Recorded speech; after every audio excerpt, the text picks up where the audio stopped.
खबर शामिल करते हैं। जियो पाकिस्तान के नुमाइंदे मलिक इश्तियाक अहमद की रिपोर्ट के मुताबिक, यकीन से कहता हूँ कि जुल्फ़िकार अली भुट्टो साहिब को शहीद न किया जाता तो आज फ़लस्तीन और कश्मीर आज़ाद होते। पाकिस्तान दुनिया की सबसे बड़ी सुपर पावर होता।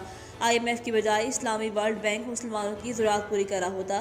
पाकिस्तान में गुर्बत नाम की कोई चीज़ ना होती। पाकिस्तान इस्लाम का किला होता। खुदा की लानत इन ज़ालिमों दरिंदों पर जिन्होंने भुट्टो साहिब को शहीद करवाने में अमली किरदार अदा किया। अगर आज भुट्टो साहिब बेनज़ीर भुट्टो जिंदा होते तो हुकूमत की भागदौड़ उनके हाथ में होती, तो फ़लस्तीन के मुसलमानों, कश्मीर के मुसलमानों जुल्म और बर्बरियत का शिकार न होते।